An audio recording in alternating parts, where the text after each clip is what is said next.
Kaito Harun was 24 years old, working 80-hour weeks, surviving on convenience store food, and carrying exactly 340 yen in his bank account when a truck ended everything.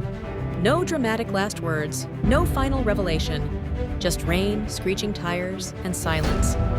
In the white void that followed, an ancient glowing figure offered him one gift to carry into his next life. Most souls asked for swordsmanship, most asked for raw magical power.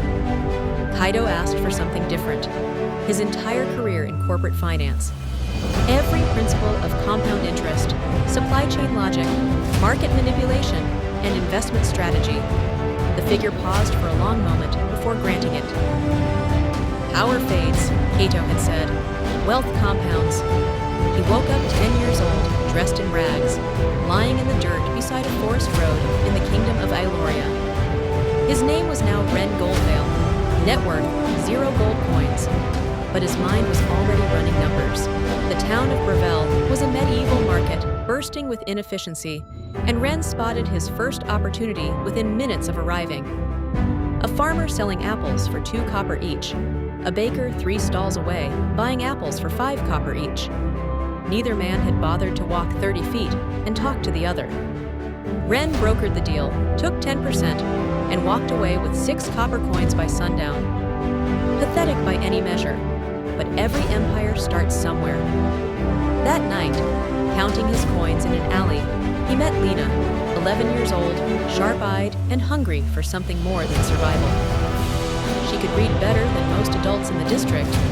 Ren hired her on the spot, despite owning no actual business yet. She pointed that out. He told her that was a temporary problem. Within weeks, they had converted an abandoned market stall into the Goldvale trading post, selling something no merchant in Gravel had thought to package before. Information.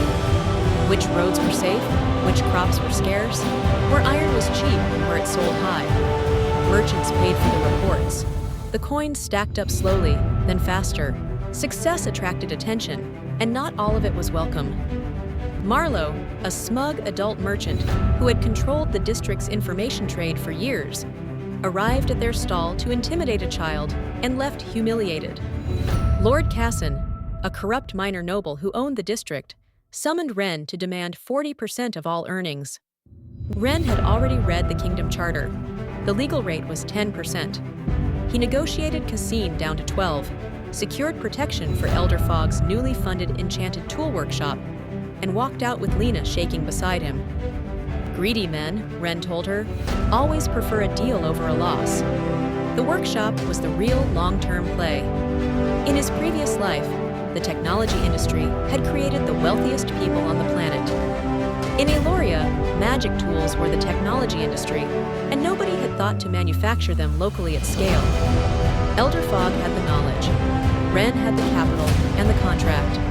By age 13, Ren had also secured a guild merchant license through a legal proxy, won a rival's eastern trade route in a card game by studying probability rather than relying on luck, and begun building something that looked less like a child's trading post and more like a real commercial operation.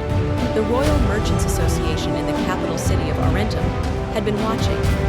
When they summoned Ren, he walked into their hall and told 5 of the most powerful merchants in the kingdom that he intended to sit at their table someday.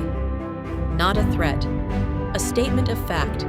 In the capital, he partnered with Sarah, a noble's daughter hiding financial desperation behind sharp pride, whose family connections opened doors that coins alone could not. He survived a betrayal from a trusted accountant by feeding the man false inventory numbers 3 weeks before he defected, turning the betrayal into a strategic trap. By 16, the Goldvale Trading Company had incorporated, introduced a partnership share system that functioned like a primitive stock market and projected 34% annual returns to its first shareholders. Even Lord Cassian eventually signed a non-interference pact and, at Ren's insistence, apologized to Lena. King Aldrich III received Ren at 17 in a throne room full of advisors who considered him either a genius or a threat. Ren told the king both assessments were accurate. He proposed a royal merchant charter, Official crown recognition in exchange for 15% of all profits, double the standard guild rate, plus infrastructure funding across 3 underdeveloped provinces at his own cost. Legitimacy, he explained, was worth more than gold. The charter was granted publicly 1 year later in the Grand Square of Orentum, the first new royal house of commerce in 70 years. Standing alone in his office afterward, Ren turned a single copper coin, the first he had ever earned brokering apples, across his knuckles. He had died broke, invisible, and exhausted. He had returned with nothing but old-world knowledge and the willingness to act on it. He had not waited for someone to hand him a chance. He had built one from 6 copper coins and a borrowed market stall. In the void, the ancient figure watched it all unfold, paused for a long moment, and quietly admitted it probably should have charged him for that skill.